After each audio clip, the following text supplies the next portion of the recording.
In this lesson, we'll create buttons that can be used to submit requests and reports to teams using a projects and tasks setup. A great project management system is only as useful as it is up to date with tasks needing to be done. Of course, you can add tasks yourself and ask colleagues to do the same, but you'll probably be getting tons of requests from other teams too, who may or may not understand your Notion setup. Buttons let you automate steps of creating a task or project and abstract those steps from the user who is requesting the project. For that reason, they're great for letting other teams create tasks in your database without exposing the whole system to them in a way that might be confusing or lead to errors. A few different ways your team can use buttons are: report a bug to engineering team. Your go-to-market team can flag bugs or issues for engineering to look into without going to the bug tracker database. Submit a design request. If your content team needs a new graphic for a blog post, they can send a request straight to the design team's project database. Even request multiple items with one button. You can make a button to request multiple actions once a project is launched. For example, by clicking the Launch button, you could add a post to a social media calendar, send a content request to the content calendar, and change the project status to in progress. Buttons have 5 core functions that power these actions.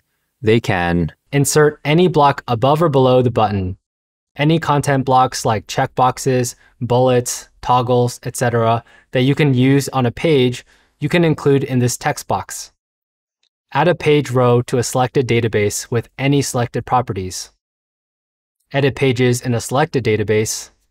You can choose to edit all pages or certain pages based on a filter. Show a confirmation menu to users before they run the action. And open pages. This could be an existing page or a page that was created within the button itself. Any of these actions can be chained together too. To see how that works, let's add a button to our Acme workspace. Perhaps during the building phase of our website redesign project, we want to create an easy-to-use system for teammates to file bugs with the engineering team. To do so, we might employ a button that lets team members report a bug to an engineering team. To do this, we'll head to a new page and type /button. From here, we'll need to configure the button's steps. When this button is clicked, we'll want to add a page to our task database, edit properties, and then open the page in Side Peek view. To accomplish this, we can click +Add a step, select Add Page To, and then pick the tasks database we've been working in. Here, we can give the new page a name like New Bug Report, and then give it specific properties like reporter as person who clicked this button, and status of backlog. Lesson complete.